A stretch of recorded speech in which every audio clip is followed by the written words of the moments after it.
परसों हुए मेवात में दंगे के बाद रात में जिस तरह से एक मस्जिद को निशाना बनाया गया और इमाम साहब को शहीद कर दिया गया, उसी तरह से एक और दूसरी मस्जिद को हरियाणा में ही निशाना बनाया गया। पलवल, बादशाहपुर और फरीदाबाद, इन तमाम इलाकों में हालात तनावपूर्ण बने हुए हैं। ख़ास तौर से आज जिस तरह से रैली का आह्वान किया गया था विश्व हिंदू परिषद के ज़रिए, उसके बाद फरीदाबाद में काफ़ी हंगामा देखने में आया है। लेकिन इसके साथ ही लगातार परसों से ही मीडिया का खेल, एक तरफा रिपोर्टिंग, इस पूरे दंगे के लिए सिर्फ मुस्लिम कम्युनिटी को जिम्मेदार ठहराना, ये जारी है। तमाम टीवी चैनल्स पर अगर आप निगाह डालेंगे और इसकी रिपोर्टिंग को अगर आप देखेंगे तो उसमें ऐसा लगता है कि इस घटना के लिए पूरी तरह से सिर्फ मुसलमान जिम्मेदार हैं।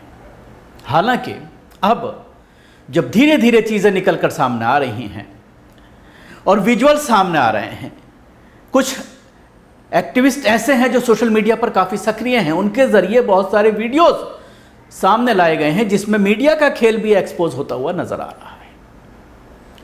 और किस तरह से जानबूझ करके ऐसी खबरें नहीं चलाई जा रही हैं जहां पर हिंदूवादी संगठनों का आतंक चल रहा है, लूटपाट चल रही है, मस्जिदों को निशाना बनाया जा रहा है, मुस्लिम बस्तियों को निशाना बनाया जा रहा है, उन इलाकों को निशाना बनाया जा रहा है जहां पर मुसलमान कम संख्या में हैं, कम तादाद में हैं, जहां पर मुसलमान कम तादाद में होने की वजह से अपने घरों को बंद करके चले गए हैं, जिसके बाद इलाके में अगर कोई मस्जिद है तो उस पर हमला बोला जा रहा है और वहां पर जो मुसलमानों का छोटा मोटा कारोबार है, छोटी मोटी दुकानें हैं, शॉप्स हैं, उनके ताले तोड़ करके लूटपाट की जा रही है।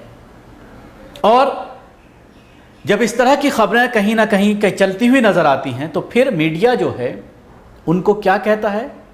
एबीपी न्यूज़ के आप ये हेडिंग देखिए, शरारती तत्व का वर्ड इस्तेमाल किया जाता है। वो लोग जिन्होंने गुरुग्राम के सेक्टर 57 की मस्जिद पर न सिर्फ हमला किया बल्कि आग लगाई, 2 लोगों आग में झुलसे, इमाम साहब को गोली मारी, उनकी मौत हो गई, लेकिन वो आतंकी नहीं हैं।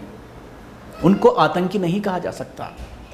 उनको क्या कहा जाएगा? सिर्फ शरारती तत्व। और अगर मुसलमानों के लिए पत्थरबाजी की बात की जाती है तो पूरी कम्युनिटी को उसमें टारगेट किया जाता है।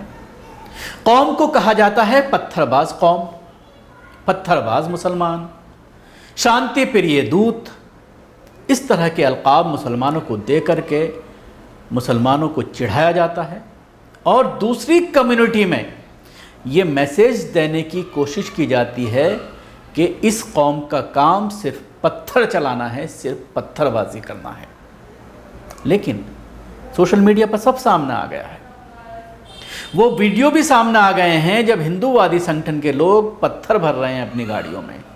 लेकिन जब इस तरह की वीडियो किसी एक्टिविस्ट के ज़रिए दिखाई जाती है तो फिर उसको ही इस दंगे के लिए जिम्मेदार ठहराने की कोशिश एक बड़े चैनल का एक एंकर जो है वो करता है।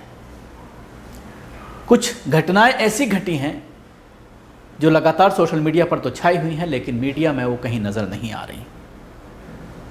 और गोदी मीडिया इन तमाम तत्वों को बचाने की कोशिश कर रहा है। लेकिन जिस तरह से आप देख रहे हैं दुष्यंत चौटाला का बयान, उसके साथ ही राव इंद्रजीत का बयान, वो कहीं ना कहीं एक्सपोज कर रहा है इन हिंदूवादी संगठनों को और पुलिस की नाकामी को दिखा रहा है। जिस तरह से खुलकर के इन दोनों नेताओं के जरिए कहा गया है भीड़ को जिम्मेदार और भीड़ में हथियार कैसे पहुंचा, ये बात कही गई है। मेवात की तारीफ की गई है दुष्यंत चौटाला के जरिए कि वहां पर कभी इस तरह की घटनाएं नहीं घटी। आज़ादी में क्या रोल रहा है मेवात का, और आज़ादी से पहले भी किस तरह से हिंदू राजाओं के साथ मेवात के लोग खड़े रहे हैं, उसकी बाकायदा हिस्ट्री है।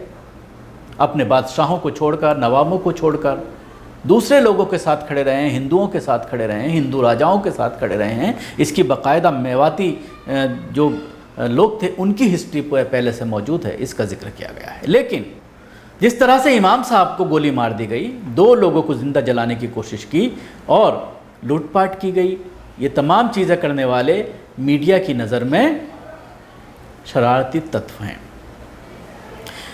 कुछ विजुअल्स मैं आपको दिखाना चाहूँगा कि जहाँ पर मुसलमान कम संख्या में हैं, इलाका खाली करके अपने घरों में ताला लगाकर चले गए हैं। उनकी गैर मौजूदगी में देखा जा सकता है कि लूटपाट हो रही है।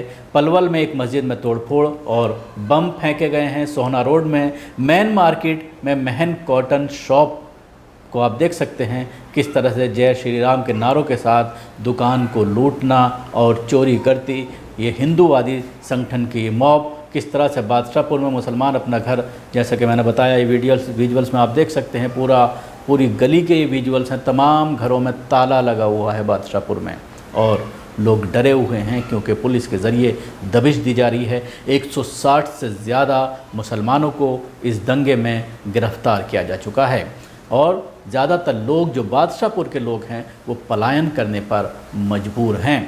और इस तरह की विजुअल पूरे हरियाणा से लगातार सामने आ रहे हैं कि किस तरह से लूटपाट की जा रही है। और ये कोई ज़्यादा दूर नहीं है, देश की राजधानी दिल्ली से सिर्फ 44 किलोमीटर की दूरी पर है बादशाहपुर। लेकिन उसके बावजूद यहाँ पर अब बात करते हैं सत्ता पक्ष के बजाय विपक्ष की। राहुल गांधी, प्रियंका गांधी उत्तर प्रदेश के दूर दराज इलाकों में अगर किसी दलित के साथ कोई बात होती है, कोई घटना घटती है तो वो पहुंच जाती हैं। लेकिन राजधानी से सिर्फ 40-45 किलोमीटर दूर बादशाहपुर, 70 किलोमीटर के दूर है करीब मेवात, किसी ने जहमत गवारा नहीं की। गुरुग्राम जाने की जहमत गवारा नहीं की। अब सवाल ये खड़ा होता है, सेकुलर मुसलमानों का वोट तो चाहिए लेकिन उनके साथ खुलकर खड़ा नहीं होना है। नफ़रत की दुकान का ट्वीट तो आ गया, मोहब्बत की बात तो आ गई, लेकिन आपको जाना भी चाहिए, वहाँ पर जाकर देखना भी चाहिए। आप मणिपुर जा सकते हैं, इतनी दूर जाकर के लड़ कर के लोगों से मिल सकते हैं, लेकिन दिल्ली से सिर्फ 40-50 किलोमीटर की दूर आप जाने की जहमत गवारा नहीं करते। शुक्रिया आपको। हमारी कोशिश कैसे लगी जरूर बताएं। हमारे यूट्यूब चैनल को सब्सक्राइब करना ना भूलें। इसके साथ ही बेल आइकन जरूर दबाएं। अगर आप ये वीडियो फेसबुक पर देख रहे हैं तो पेज को लाइक करें, उसके साथ ही फॉलो भी करें। धन्यवाद।